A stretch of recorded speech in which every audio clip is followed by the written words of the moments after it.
Hai, jom. Hari ni Cik mesti nak tunjuk macam mana cara saya masak ikan bawal emas masak kari. Okey, seperti biasa, bahan-bahan dia adalah seperti berikut. Bawang putih, mahalia. Okey, potong, bagi halus, letaklah, jangan lupa ni daun kari. And then hal bercampur. Alright, now apa lagi?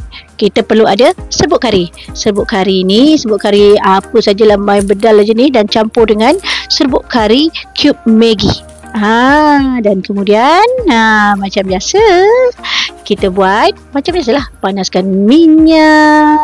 Okey. Lepas tu kita tunggu sekejap. Lepas tu masukkan semua bahan-bahan. Okey. Bahan-bahan tadi tu kita tumis dan sampai dia layu lah ya, sampai dia layu, sampai kuning-kuning, dia baru garing. Alamak, lupa. Patutnya masuk dulu ni. Okey, ni hal bercampur tadi ya. Then you tumis sampai dia betul-betul layu. Dan juga apa ni, kuning-kuning ni macam banyak bawang, orang kata manis ya. Okey, bila dah betul-betul kita dah rasa puas hati, dia dah layu, barulah kita masukkan kita punya bancuhan serbuk kari tadi. Dan air tu kita bagi sikit je, jangan banyak-banyak sangat, sebab ikan kan, ikan dah duduk dalam air, nanti kan berenang pula dalam kuali ni. You tumiskan dia lagi sampai pecah minyak. Okey, sampai dia pecah minyak. Lepas tu tambahlah air asam jawa, serbuk perasa, garam sikit, dan kalau ada yang suka gula, letaklah gula. Okey, tapi kalau you nak cut sugar, jangan letaklah. Okey, now kita dah tambah tadi semua, kita biarkan dia menggelegak sekejap. Okey, dan kita akan tambah, ini dia, inilah dia yang kita nak masak tu, ikan bawal emas ni 2 ekor ya. Kita potong 3, and then lepas tu kita masukkan. Ni betul-betul air tangan ni. Okey, so cili ni memang untuk hiasan bagi cantik. Apa tu? Ya Allah, apa benda tu? Mucung dia kot.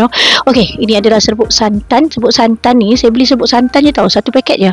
Bantu jangan banyak-banyak, letaklah dalam dan biarkanlah dia menggelegak. Kalau kurang rasa, tambahlah rasa. Macam tu je, senang kan? Senang baik tu.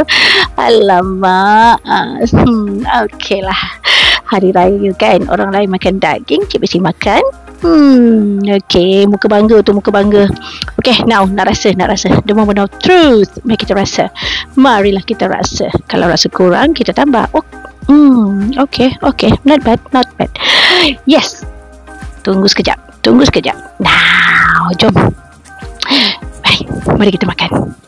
Okey, saya masak pulut je hari ni. Pulut saya bukan pulut kuning. Pulut tu macam biasa, tapi kita masak pakai noksa, dan jodoh dia adalah kari. Okey, jom.